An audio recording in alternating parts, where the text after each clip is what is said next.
Olá, mano. Vamos para mais uma aulinha online enquanto a gente tá preso nessa quarentena aqui, desgramada, que parece que não vai acabar nunca.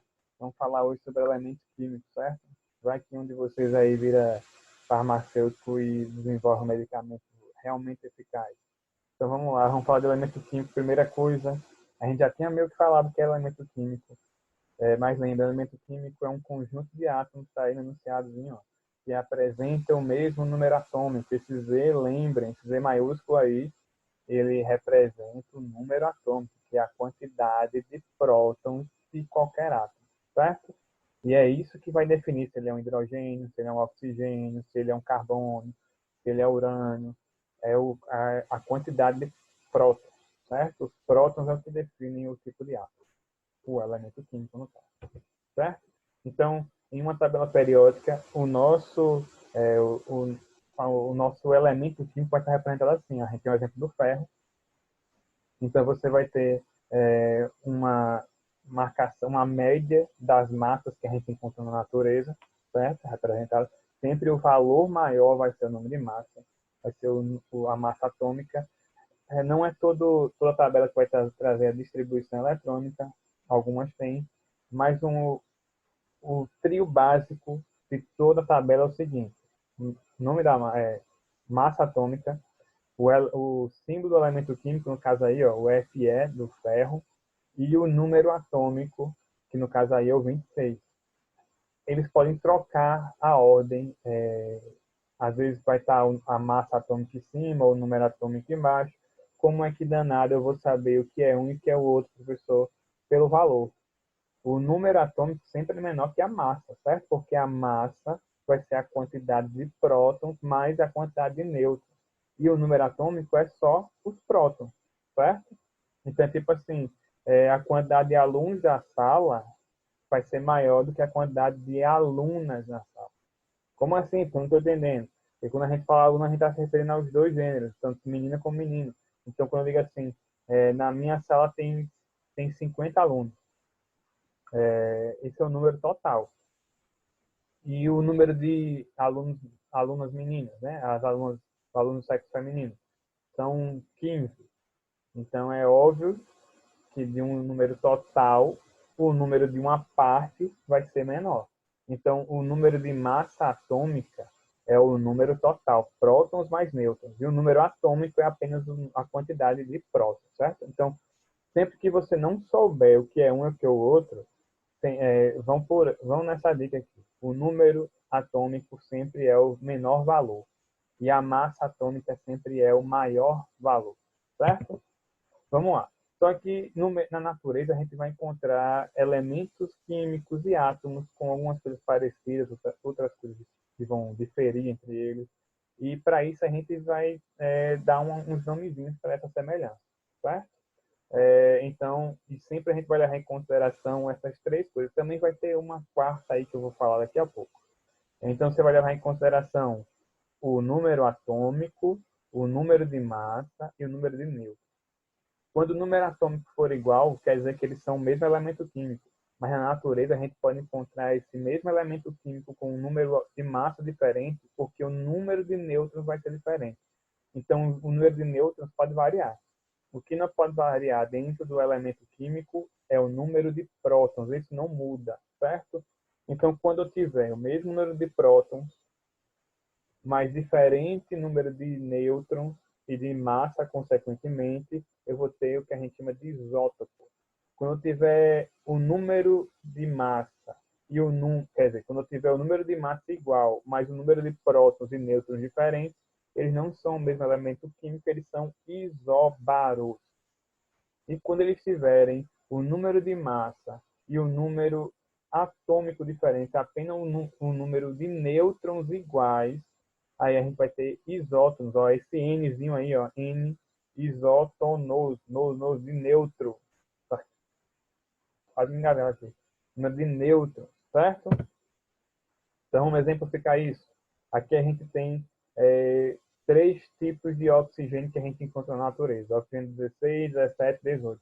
Vocês vão olhar, o número de prótons é igual em todos eles. Só que o que está mudando? O número de nêutrons.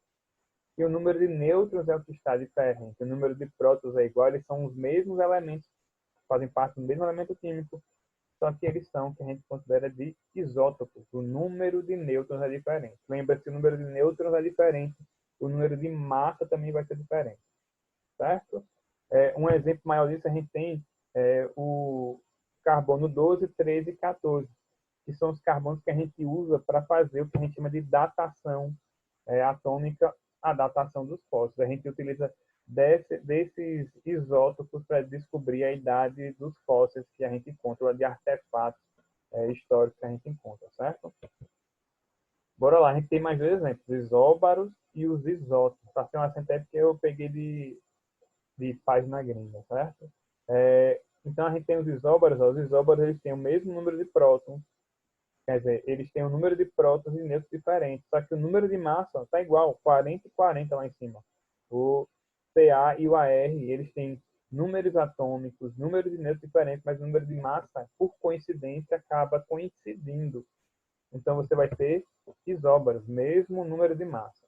Já embaixo a gente tem os isótonos, lembra? Isótonos, esse N de nêutrons. Então eles vão ter o número de nêutrons iguais. Só vai mudar o restante.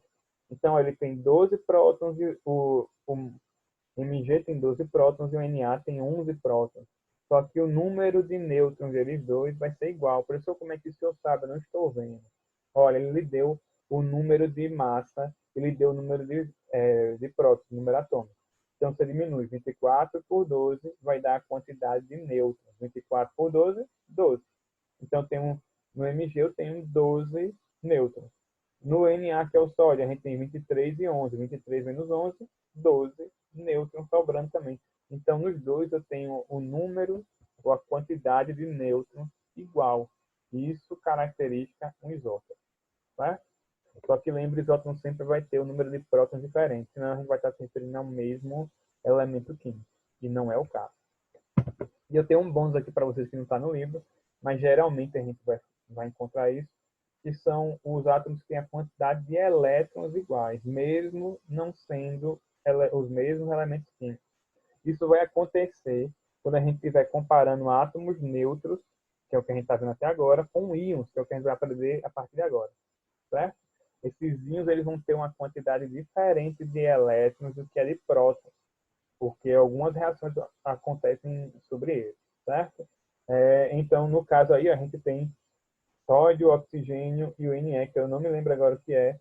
Esses três elementos químicos, eles vão ter prótons, quantidade de prótons diferente, quantidade de nêutrons diferente, mas a quantidade de elétrons vai ser igual, por uma coincidência, certo?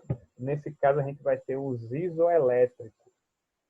Esse é mais difícil da gente encontrar por aí sendo dito. Mas íons, quando você está comparando íons e átomos neutros, e eles têm a mesma quantidade de elétrons, então você vai ter isoelétrico, certo? E o que danado é íons, professor? É porque, lembra que eu disse que os átomos neutros vão ter a mesma quantidade de prótons que a quantidade de elétrons? Às vezes, esses átomos eles podem ganhar ou perder elétrons. Lembre, se perder próton, é radiação, é reação nuclear, é outra situação. Mas o átomo ele pode comumente perder ou ganhar elétrons, certo? Os elétrons estão em constante movimento. Quando ele perde elétrons, ele vira um cátion, que é um íon positivo. Por que ele fica positivo? Porque vamos pensar, eu tenho 5 elétrons em um átomo e 5 prótons nesse mesmo átomo. Eu não posso mexer nos prótons, certo? Se eu perder um elétron, eu vou ficar com 4 elétrons e 5 prótons. Eu vou ter mais carga positiva, certo? Se eu ter mais carga positiva, o meu átomo vai ficar positivo. Agora embaixo, se ganhar elétron, ele vira um ânion, que é um íon de carga negativa. E aí, como assim, professor? Imagina, você tem de novo 5 elétrons, 5 prótons. Eu não mexo com prótons, só mexo com elétrons. Vamos dizer que eu tenho 4, fica melhor, você não vou entender onde tirar o dedo daqui, né? Eu tenho 4 prótons e 4 elétrons. Vamos dizer que eu ganhei um elétron, agora eu tenho mais carga negativa do que carga positiva. Então, esse meu átomo ele vai ser negativo. Lembra, eu não posso mexer com os prótons. Aí é outra reação. Então, se o meu átomo ele perde elétrons, ele é um cátion positivo. Se o meu átomo ele ganha elétrons, ele é um ânion, ele é negativo, certo? Íons, cátion, íons, ânion. Ok? E como é que a gente vai distribuir os elétrons nesses íons, professor? É o seguinte, lembra que eu falei, sempre é importante saber a camada de valência. Por isso que a gente distribui, que é a última camada, é onde vai acontecer toda a reação. Então é o seguinte, a gente distribui aqui o ferro, e a gente viu que a última camada é a camada 3D, quer dizer, a gente poderia supor que é a camada 3D6, mas não é. Lembra esse número da frente, esse, 1, 2, 2, 3, 3, 4, depois 3. Esse número da frente é o que define a camada. A última camada aí é a camada K, a camada 4, que no caso é a camada N, a camada de valência, certo? Então isso aqui é a distribuição eletrônica de um ferro. Vamos dizer que esse ferro, ó, o exemplo aqui do lado direito, ele perdeu 2 elétrons, por isso que ele está 2 mais, porque agora ele tem 2 prótons a mais que os elétrons, ele perdeu 2 elétrons, certo? Como é que a gente vai fazer a distribuição aí? Lembra, camada de valência, a reação toda vai acontecer ali na camada de valência. Então, se ele perdeu 2 elétrons, ele perdeu os 2 elétrons da camada de valência. Então, no caso aí, a gente vai tirar os elétrons desse 4s e não do 3d6. A gente vai tirar 2 elétrons dele. E aí a distribuição eletrônica do íon vai ficar 1s2, 2s2, 2p6, 3s2, 3p6 e 3d6. Quem dançou aí foi o 4s, certo? Porque ele é a camada de valência, é a última camada do átomo. É a camada mais externa, é a camada mais fácil de perder e ganhar elétrons. Ok, essa aí, ó. Pegou bem. Certo? Então era isso que a gente tinha para falar hoje. Continue se mantendo em quarentena. Quanto mais tempo a gente se mantiver nessa quarentena, mais fácil vai ser sair depois, certo? Então, respeitem agora, se mantenham em casa, que no futuro vai ser melhor para todos nós, certo? Então se cuidem, a gente se vê depois desse recesso. Valeu!